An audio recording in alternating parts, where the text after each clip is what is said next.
Blood is thicker than water, but greed poisons both. Betrayed by his own flesh and blood, a discarded son was left with nothing but a rotting, rat-infested barn.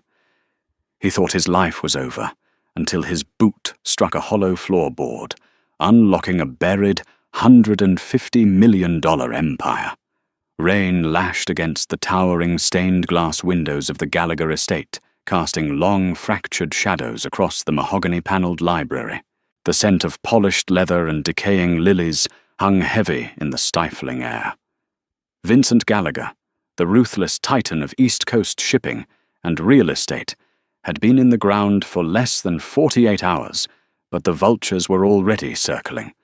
Seated on one side of the vast Persian rug were Simon and Edward Gallagher. Clad in impeccably tailored Brioni suits, they exuded the kind of arrogance that only generations of unearned wealth could buy. Simon the eldest continuously checked his platinum Patek. Philippe Watch, clearly annoyed that the proceedings were cutting into his afternoon squash game.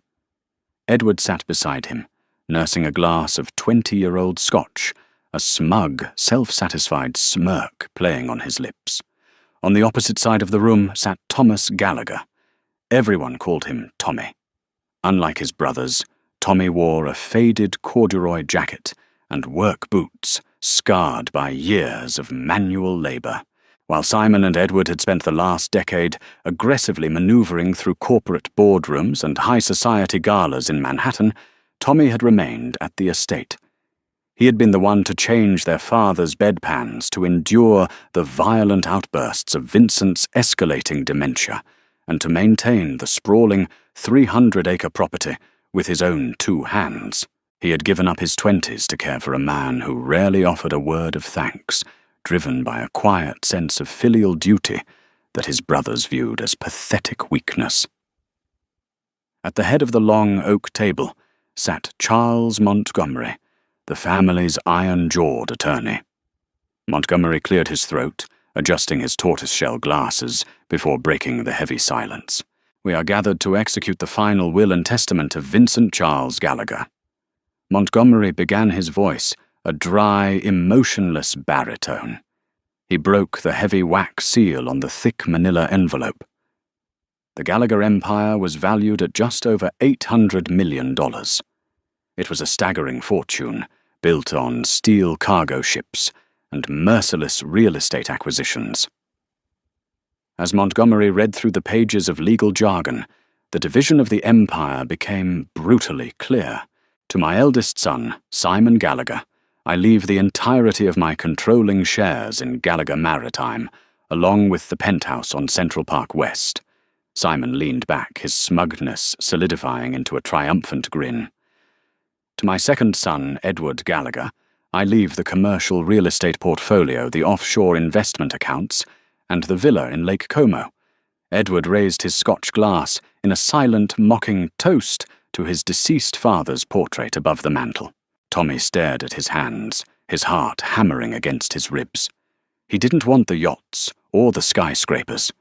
He only wanted the family home, the estate he had bled for, the only place he had ever truly known. Montgomery turned to the final page. He paused, his eyes flickering uncomfortably toward Tommy before looking back down at the parchment. "And to my youngest son, Thomas Gallagher." Montgomery read his voice, dropping a fraction of an octave. "I leave the northernmost 2 acres of the property boundary, specifically encompassing the old carriage house and the adjacent marshland." The silence that followed was deafening. Tommy blinked, sure he had misheard. "The carriage house," he whispered, his voice cracking. "That's a condemned barn. It hasn't been structurally sound since the 70s. Simon let out a sharp, barking laugh. "Well, Tommy, you always did like working with your hands. Consider it a renovation project. The main estate, the house, the grounds, they are to be liquidated immediately. The proceeds split evenly between Simon and Edward." Montgomery continued, rushing through the final stipulations, as if eager to be done with the cruelty. "Thomas, you have until sundown today to vacate the main premises. Your brothers have already arranged for private security to ensure the transition is orderly. Betrayal hit Tommy like a physical blow to the chest. He looked at his brothers, searching for even a sliver of sympathy, but found only cold reptilian satisfaction. They had likely poisoned their father's mind in his final declining months, rewriting the will to exile the only son who had actually loved the old man. Two burly men in tactical black suits stepped into the library from the hallway. Simon snapped his fingers, pointing toward the door. "You heard the lawyer, Tommy. Get out of my house." Without a word, Tommy stood up. He didn't scream. He didn't throw a punch. The exhaustion of the last 10 years had finally crushed his spirit. He turned his back on his billionaire brothers, walked out into the freezing autumn rain, and began the 2-mile trek to the northern edge of the property. The carriage house was a monument to decay. Shrouded in a suffocating tangle of invasive ivy, the massive wooden structure sagged under the weight of decades of neglect. The slate roof was missing massive patches, leaving the interior exposed to the elements. As Tommy pushed open the heavy groaning barn doors, the stench of rotted timber, damp earth, and generations of nesting vermin washed over him. The floor was a treacherous landscape of splintered floorboards and compacted mud. Wind howled through the gaps in the walls, carrying the bitter promise of an early winter. Tommy stood in the center of the gloom, rain dripping from his soaked jacket onto the ruined floor. He had $20 in his pocket, a condemned barn, and nothing else. He fell to his knees in the dirt, the injustice of it all finally tearing a jagged sob from his throat. He was entirely alone. Survival in the carriage house required immediate, desperate action. The first night was a brutal lesson in endurance. Tommy slept huddled in a corner on a pile of mouldy horse blankets he had managed to salvage from a rusted tack trunk, shivering violently as the temperature plummeted toward freezing. He awoke the next morning with frost in his hair and a hardened resolve in his chest. He could not afford the luxury of despair. If he was going to survive the week, he needed heat, and he needed a dry place to sleep. Armed with a rusted crowbar he found hanging on a bent nail, Tommy began the grueling task of stripping the rotten wood from the interior walls to build a fire. For 3 days, he worked in a state of numb exhaustion, tearing out waterlogged planks and clearing away decades of compacted animal waste and debris. It was on the afternoon of the 4th day that he noticed the anomaly. He was working in the farthest, darkest corner of the barn, an area that had been partitioned off by a collapsed horse stall. As he dug his crowbar under a section of floorboards to rip them up for firewood, the iron bar struck something solid. It didn't yield with the soft, wet give of rotting pine. It rang out with a dull, heavy thud. Frowning, Tommy fell to his knees and used his hands to sweep away a thick layer of hardened dirt straw and fossilized manure. Beneath the grime, he found a perfectly square section of flooring.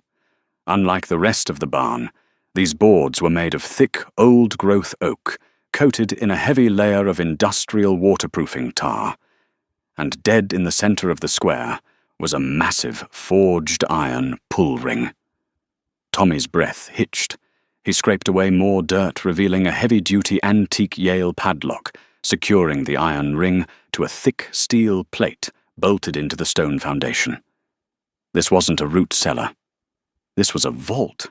Adrenaline surged through his veins, temporarily erasing the gnawing hunger in his stomach.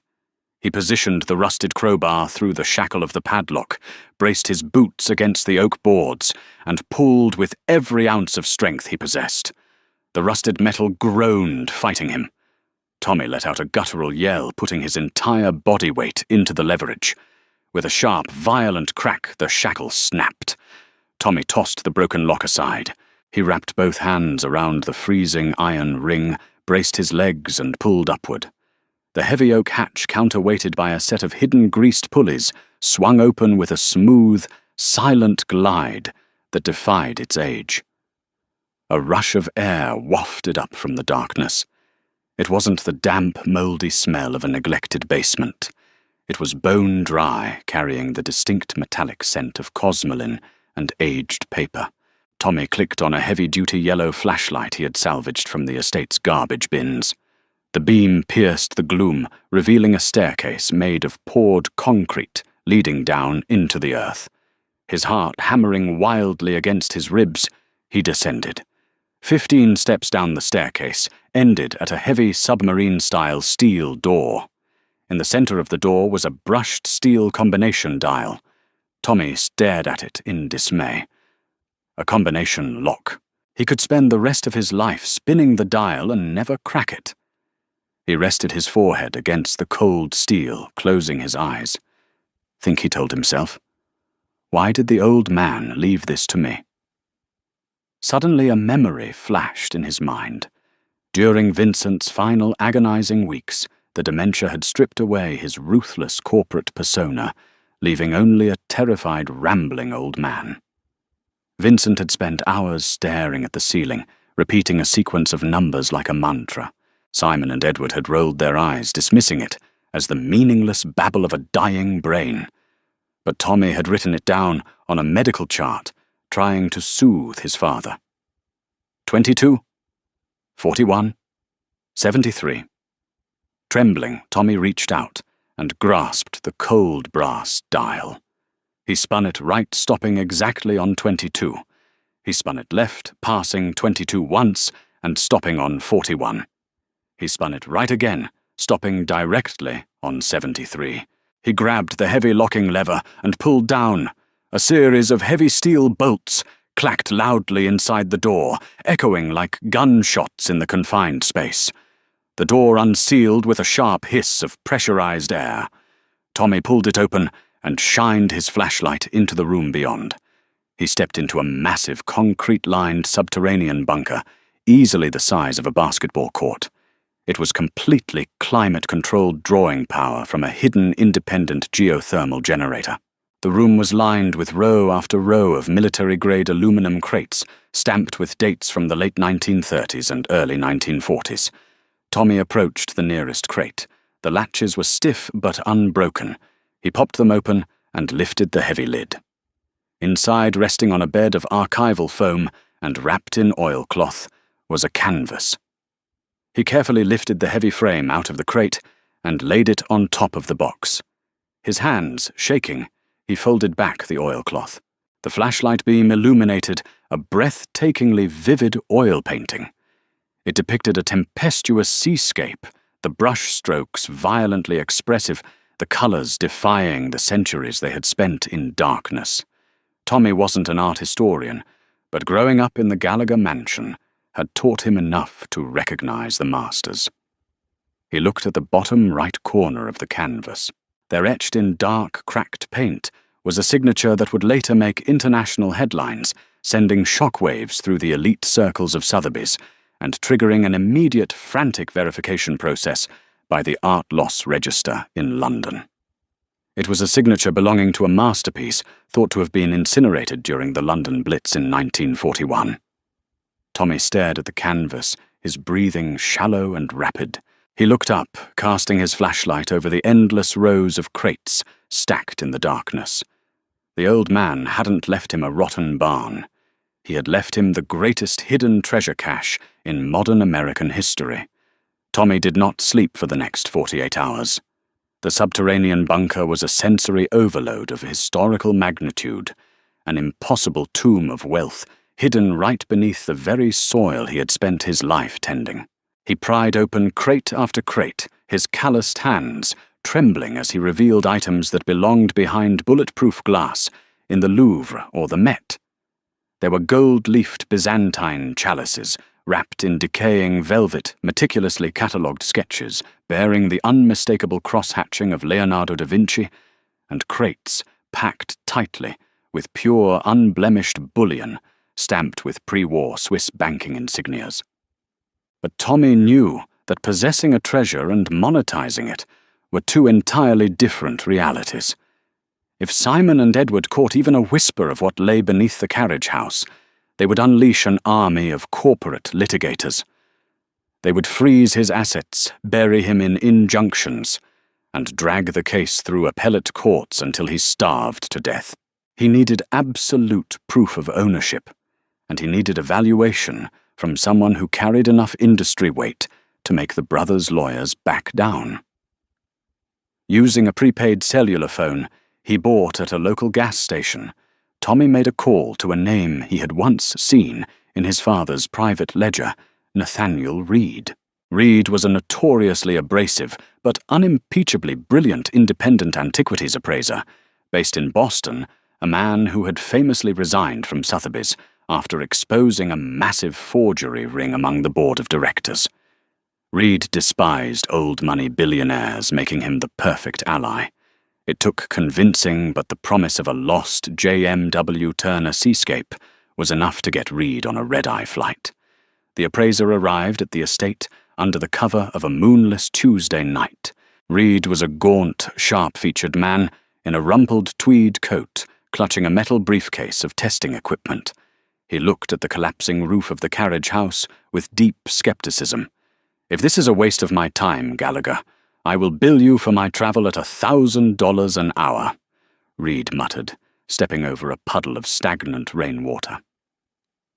Tommy didn't say a word. He merely kicked away the straw, lifted the heavy oak hatch, and gestured to the concrete stairs. The moment Reed stepped through the pressurized steel door and laid eyes on the climate-controlled vault, his abrasive demeanor vanished, replaced by a suffocating, reverent silence. He dropped his metal briefcase on a wooden pallet. The latches popped open, but Reed didn't even notice. He walked slowly down the rows of military crates, running his fingertips over the stenciled dates. "Your grandfather," Reed whispered, his voice trembling. "Jonathan Gallagher. He was stationed in Munich in 1945 with the Allied Property Division. The family law was always that he made his initial seed money through real estate, but there were rumors that he had intercepted a train car of looted assets headed for the Swiss border." Reed spent the next 9 hours in a manic frenzy of documentation. He used ultraviolet lights, magnifying loupes and chemical swabs, cataloguing piece after piece. He authenticated a missing Vermeer interior scene, 3 separate sketchbooks belonging to Michelangelo, and a trove of Romanov jewels that had vanished during the Bolshevik Revolution. As dawn broke, piercing through the cracks in the ruined barn above, Reed sat heavily on a crate of bullion, wiping sweat from his pale forehead. He looked at Tommy, his eyes wide, with a mixture of awe and absolute terror. "The Turner seascape alone will break auction records," Reed said, his voice entirely devoid of breath. "The Vermeer is practically priceless. You have to understand the scale of what is sitting in this room, Thomas. Conservatively factoring in the gold and the antiquities, you are looking at a valuation north of $150 million. But that is only if you survive the week." Tommy frowned, wiping dirt from his jaw. "What do you mean?" Reed pulled out his tablet and brought up a financial news ticker. "I ran a background check on your brother's firm while I was authenticating the bullion. Simon and Edward are highly leveraged. They took out massive high-interest collateral loans to fund a hostile takeover in Dubai last month using the Gallagher estate as their primary collateral. They need to liquidate this property by Friday to satisfy the debt covenants, or they face complete bankruptcy." A cold dread coiled in Tommy's stomach. "The will gave me this acre." "And they are going to take it," Reed warned, packing his equipment with frantic speed. To a commercial developer, a 2-acre carve-out in the middle of a luxury subdivision ruins the zoning value. They will file an emergency eminent domain claim or simply bulldoze this structure to the ground and force you into a settlement. If they discover this vault, they will claim it as part of the primary estate's undisclosed assets. They will take it all, Thomas. As if summoned by the grim prediction, the heavy rumble of diesel engines echoed through the crisp morning air. Tommy scrambled up the concrete stairs, bursting through the floor hatch and running to the warped barn doors. He pushed them open just enough to see out into the grey, misty dawn. Marching down the gravel driveway was a fleet of yellow Caterpillar bulldozers and heavy excavators. Behind the heavy machinery idled 3 black Mercedes SUVs. Simon and Edward had not waited for the legal eviction process. They had brought a private demolition crew to wipe the carriage house and their brother off the map entirely. "Read!" Tommy barked, his voice tight with adrenaline, as he slammed the barn door shut and grabbed the heavy iron padlock. "Call the authorities, not the local police. Call the Federal Bureau of Investigation. Tell them we have stolen international heritage assets." The storm had arrived, and Tommy was ready to fight. The ground shook as the heavy machinery encircled the rotting carriage house. The roar of the diesel engines was deafening, drowning out the frantic chirping of the displaced birds in the nearby marshland. Tommy stood his ground just inside the main doors, a heavy iron wrench gripped in his right hand. He was not leaving. The heavy oak doors were violently kicked open, snapping the rusted hinges. Simon and Edward strode into the gloom, flanked by 4 men in high-vis construction vests and 2 private security contractors gripping heavy batons. Simon wore a pristine, camel-hair overcoat, a look of utter disgust wrinkling his features as he surveyed the mud and debris. "I thought Montgomery told you to be gone by sundown, Tommy," Simon sneered, pulling a silk handkerchief from his pocket to cover his nose against the smell. "You always were incredibly slow on the uptake." Edward stepped forward, a vicious smile playing on his lips. "We're doing you a favor, little brother. This place is a biohazard. The demolition crew is going to flatten it in about 5 minutes. You can walk out of here with your life, or you can be buried under the timber. Frankly, I don't care which you choose." "You don't own this acre, Simon," Tommy said, his voice terrifyingly calm. He didn't raise his weapon. He merely stood with the immovable posture of a man who had absolutely nothing left to lose.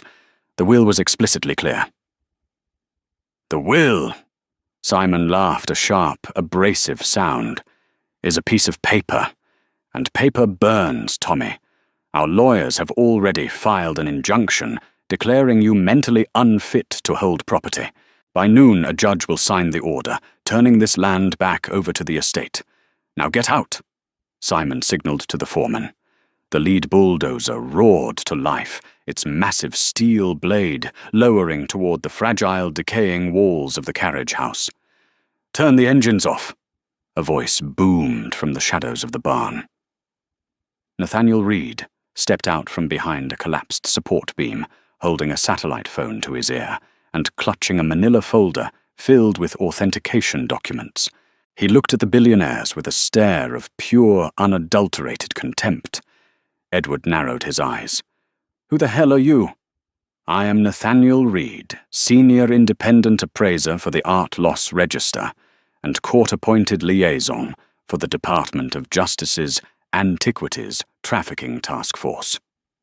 Reed stated his voice, slicing through the noise of the idling engines. "And you are currently trespassing on federal crime scene." Simon halted the bulldozer with a frantic wave of his hand. "What kind of insane game are you playing, Tommy Federal Crime Scene?" Before Tommy could answer, the wail of sirens shattered the morning air. It wasn't the local precinct. A convoy of 6 black Chevrolet Suburbans, their red and blue grille lights flashing aggressively, tore down the gravel driveway, boxing in the bulldozers and the Mercedes SUVs. A dozen armed federal agents swarmed out, heavily armored, and moving with tactical precision. Leading the charge was Special Agent Sullivan, a veteran of the FBI's art crime team. He flashed his badge, staring down the private security contractors until they dropped their batons and backed away. "Simon and Edward Gallagher?" Sullivan asked, though it wasn't a question. "Yes." Simon stammered, the color rapidly draining from his face as he realized the sheer magnitude of the law enforcement presence. "Agent, this is a private property dispute. My brother is having a mental breakdown." "Your brother," Sullivan corrected, pulling a thick stack of warrants from his jacket, "is a cooperating federal witness. We received a distress call regarding the attempted destruction of internationally protected cultural heritage items." Sullivan stepped past the billionaires and looked at Tommy. Tommy nodded silently, walking over to the dirt floor and kicking away the straw to reveal the heavy oak hatch. He pulled the iron ring, revealing the concrete stairs leading down into the vault. Simon and Edward stared at the heavy steel door in the earth, completely paralyzed. "Our father left me the carriage house," Tommy said, looking directly into Simon's terrified eyes. "But he didn't just leave me the land. He specifically deeded the subterranean coordinates to me in a sealed addendum that Reed just verified with the probate judge. The old man knew exactly what he was doing." Reed stepped forward, handing a secondary folder to Agent Sullivan. "The vault contains approximately $150 million in stolen, untaxed, and undeclared assets. However, under the specific clauses of the Holocaust Expropriated Art Recovery Act and international restitution laws, Thomas Gallagher is the sole legal finder and has voluntarily surrendered the collection to the federal government for repatriation." Edward's jaw dropped. "You surrendered it. You gave away $150 million. "Yes," Tommy said calmly, "because the finder's fee and the reward for the safe return of these specific cultural artifacts is governed by a flat 10% federal payout. That's $15 million. Completely clean, completely legal." Simon lunged forward in a blind panic. "Wait. We are the primary heirs. The estate owns the vault. We claim the assets." Agent Sullivan smiled a cold, predatory expression. "I was hoping you would say that, because if the primary estate claims ownership of a vault containing stolen World War II bullion and undocumented offshore wealth, then the primary estate is guilty of criminal tax evasion, international smuggling, and wire fraud." The trap slammed shut. The color vanished entirely from Edward's face as he stumbled backward. "Your father knew the main company was already bankrupt and heavily investigated by the SEC. Tommy said, his voice devoid of pity. "He knew the debt would crush whoever inherited the corporate portfolio. He didn't leave you an empire, Simon. He left you an anchor. And he left me the only clean money he had left." Agent Sullivan gestured to his deputies. "Simon and Edward Gallagher, you are under arrest for federal tax evasion and obstruction of justice. Place your hands behind your backs." Tommy watched quietly as his brothers, stripped of their arrogance and their empire, were handcuffed and shoved into the back of the federal SUVs. The diesel engines of the bulldozers were finally shut off, leaving the estate in a profound, peaceful silence. Tommy looked down at the rotting floorboards of the barn, a genuine smile breaking across his weary face for the first time in a decade. He had lost his family, but he had finally found his freedom. Sometimes, the greatest treasures aren't found in towering skyscrapers, but buried beneath the ruins of what others throw away. Tommy's quiet resilience turned a cruel punishment into a $150 million triumph, proving that greed will always build its own trap. If you were captivated by this incredible true story of betrayal, hidden vaults, and ultimate justice, make sure to hit that like button. Share this video with a friend and subscribe to our channel for more jaw-dropping stories of unbelievable discoveries.